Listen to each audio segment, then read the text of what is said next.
Lawmakers and activists marked the 56th anniversary of Bloody Sunday in Selma, Allah, through a mostly virtual commemoration, the first without the late civil rights leader John LewisJohn LewisLawmakers. Activists remember civil rights icons to mark Bloody Sunday Clyburn. Allowing filibuster to be used to deny voting rights would be catastrophic. Walking in the footsteps of giants, honoring the legacy of Representative John R. Lewis Moore.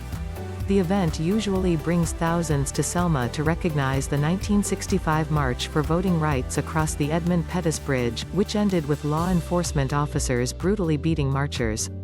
Images from the day shook the nation and led to support for the Voting Rights Act of 1965. This year, advocates honored Lewis, who went on to represent Georgia's 5th Congressional District for decades in Congress, and 3 other late civil rights leaders, the Reverend Joseph Lowery, the Rev. C.T. Vivian and attorney Bruce Boynton, with wreaths at the bridge. All 4 died in 2020. Representative Terri SewellTerrycina, Andrea SewellLawmakers. Activists remember civil rights icons to mark Bloody Sunday, to be commemorated for first time without John Lewis. Congressional Black Caucus unveils 100-day plan. More. Allah, Betty Boynton and Martin Luther King III carried the wreaths across the bridge, according to the Selma Times-Journal. For the anniversary, speakers made remarks during a service at the African Methodist Episcopal Church, the Brown Chapel, which acted as a headquarters during the civil rights movement, according to USA Today. A small group, including those who marched in 1965, participated in a reenactment of the bridge crossing while socially distancing due to the coronavirus pandemic.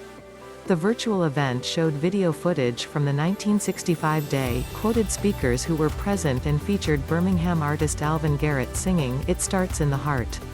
Sewell, who represents the district including Selma, noted Lewis' absence in a speech, saying that, "While my heart breaks knowing that John will not lead this year's commemorative march, my hope is that we will rededicate ourselves to his life's work by restoring the full protections of the Voting Rights Act." Voter suppression is still alive and well, she added, according to the Associated Press.